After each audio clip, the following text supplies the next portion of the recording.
Nah, lalu saya akan menunjukkan bibit seperti apa yang unggul ya. Itu ciri-cirinya seperti ini. Dia memiliki karakter tunasnya itu berdekatan. Jadi di antara semua ini, perhatikan ya. Ini kan bonggolnya juga sudah cukup besar ya. Tapi ruasnya itu masih kalah dengan yang ini. Maka kita harus betul-betul pandai menyortir dari bibit yang akan kita tancapkan. Jadi bukan berarti dia memiliki bonggol yang berukuran besar, lantas dia pun bisa menghasilkan umbi yang lebat. Nah, Assalamualaikum warahmatullahi wabarakatuh. Nah, ini kebetulan saya habis panen singkong ya. Satu pohon ini berusia 5 hingga 6 bulan. Ini saya sudah panen karena mau saya jadikan untuk pakan ternak.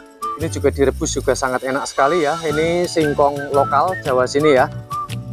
Ciri-cirinya memiliki batang ya berwarna seperti ini pada umumnya dan pelepahnya ini merah. Lalu di sini yang paling terpenting adalah saya ingin mengungkapkan dengan berbagai macam kebutuhan singkong yang berfungsi untuk seluruh kebutuhannya dari manusia hingga untuk makanan ternak ya. Bagaimana cara menanam singkong ini supaya panennya itu lebih cepat. Jadi usia 4 hingga 6 bulan itu sudah siap panen sehingga kita itu tidak kesulitan jika ingin mengkonsumsi atau menggunakan singkong sebagai bahan makanan untuk kita ataupun untuk seluruh ternak yang ada di rumah kita. Nah, ini kalau baru usia 5 hingga 6 bulan saja satu pohon aja udah menghasilkan segini ya. Ini sudah sangat luar biasa sekali. Cara menanamnya itu kita harus lebih cermat. Bagaimana caranya supaya bisa cepat ataupun mudah untuk panen. Karena pada umumnya singkong itu panen itu di atas 7 bulan. Aduh, kelamaan ya. Nah, tekniknya itu seperti ini. Yang pertama, selain media tanam yang gembur, kita harus pandai di dalam menentukan bibitnya. Bisa diperhatikan ya, bibitnya betul-betul sudah memiliki bonggol yang sudah besar. Itu artinya semakin besar bibit yang kita tanam, memungkinkan nanti akan dapat berumbi lebih lebat. Nah, selain dari itu, proses penancapannya, perhatikan, lihat ya, dari bekas tanahnya ini ada, menancapkannya itu dangkal saja. Nah, kenapa alasannya lebih mudah panen? Karena kalau tanah semakin ke dalam, otomatis dia akan semakin padat, sehingga akan sulit dia di dalam pembesarannya. Nah, supaya kita mudah untuk panen seperti ini, ya maka kita harus menanam dengan sangat dangkal sekali. Lihat risetnya ya. Ini yang saya pendam hanya 3 pelepah ini saja. Jadi kita bisa menghitung seperti ini ya.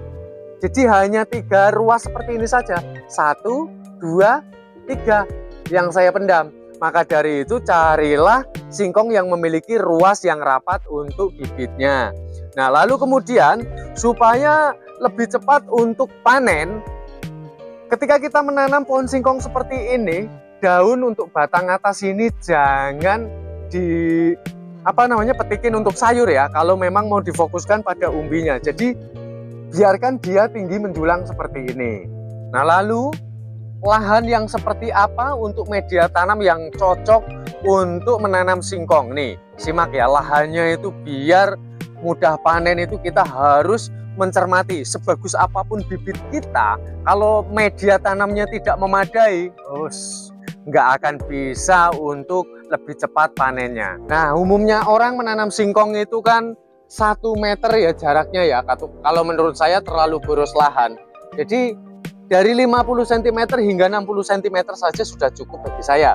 Apalagi kalau jenis singkongnya itu bukan singkong karet ya. Perhatikan juga untuk media tanamnya, lahannya itu harus memiliki kegemburan yang seperti ini. Jadi jangan cari tekstur yang memiliki karakter lengket, sehingga nanti karena akar ini akan sangat menentukan, jadi pertumbuhan dari akar itu harus betul-betul kita pertimbangkan. Karena nanti kalau akarnya terhambat, otomatis umbinya pun akan sedikit. Kemudian sehabis masa tanam seperti ini, kelembapan tanah harus betul-betul memadai. Umumnya singkong, orang menanam itu kan nggak disiram ya. Kalau di musim kemarau tetap saja kalau ingin pertumbuhannya itu subur ya, maka kita harus melakukan penyiraman. Jadi usahakan selagi dia belum pecah tunas, belum lebat daunnya, maka usahakan tanahnya ini harus selalu lembab. Nah, lalu saya akan menunjukkan bibit seperti apa yang unggul ya. Itu ciri-cirinya seperti ini. Dia memiliki karakter tunasnya itu berdekatan. Jadi di antara semua ini, perhatikan ya. Ini kan bonggolnya juga sudah cukup besar ya. Tapi ruasnya itu masih kalah dengan yang ini. Maka kita harus betul-betul pandai menyortir dari bibit yang akan kita tancapkan. Jadi bukan berarti dia memiliki bonggol yang berukuran besar, lantas dia pun bisa menghasilkan umbi yang lebat. Nah, saya akan memberikan tutorial yang sangat berharga sekali. Jadi pemirsa, kalau menanam singkong, untuk bawahnya ini ya, kita tebang dengan menggunakan mungkin sabit ya, arit, atau kita menggunakan golok atau menggunakan pisau. Dengan kita menggunakan jenis alat gergaji, ini risetnya di lapangan ya, karena saya menanam sendiri jadi saya paham betul. Hasilnya itu akar yang dihasilkan itu lebih banyak dengan menggunakan gergaji. Boleh dicoba ya kalau nggak percaya.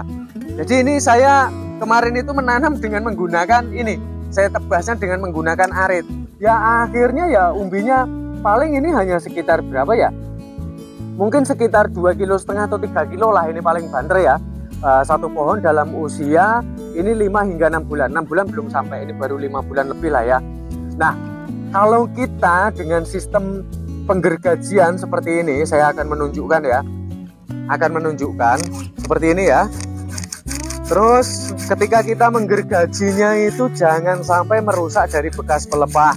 Nah, ini harus tahu. Nah, prosesnya nanti ketika penancapan, nih perhatikan.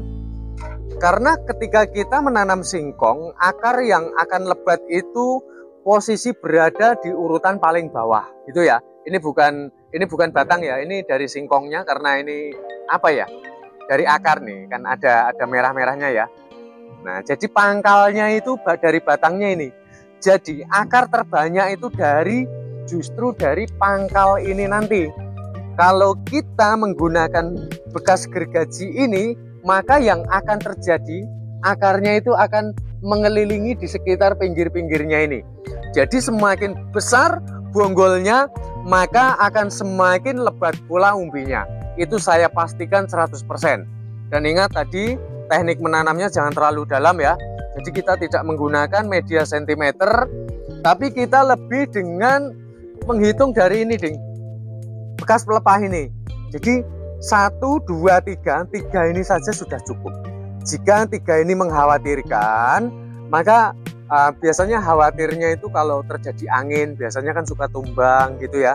Jadi diperkirakan saja kira-kira nanti ketika dia akarnya sudah mencengkram ke bumi itu, dikala musim penghujan, musim angin itu pohon singkongnya tidak roboh.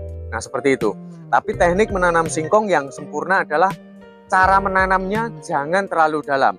Cukup hanya menggunakan 3 ruas ini atau maksimal 4 ruas udah cukup. Kalau lebih dari 4 ruas jangan, karena panennya lama, di samping itu panennya pun akan sulit karena mencabutnya terlalu dalam. Lalu pemirsa harus tahu apa alasannya orang menanam singkong seperti saya kemarin treatment saya ikat dengan menggunakan kawat supaya pertumbuhan yang di bagian atas itu cenderung lebih terhambat, lebih kecil. Dia akan lebih cenderung di dalam pembesaran bonggolnya, sehingga memungkinkan tumbuhnya akar itu memiliki media yang sangat luas dan sangat memungkinkan sekali umbinya akan jauh lebih lebat dibanding kita menanam dengan teknik yang normal. Nah, saya rasa sudah cukup ya saya menjelaskan bagaimana cara menanam singkong supaya mudah panen dengan hasil melimpah.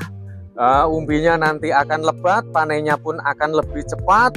Semuanya ini sesuai dengan prakteknya di lapangan sudah saya kemukakan. Ini saya memanfaatkan lahan yang ada di sekitar rumah saya. Dan kita jumpa pada tutorial bermanfaat selanjutnya. Matur suwun.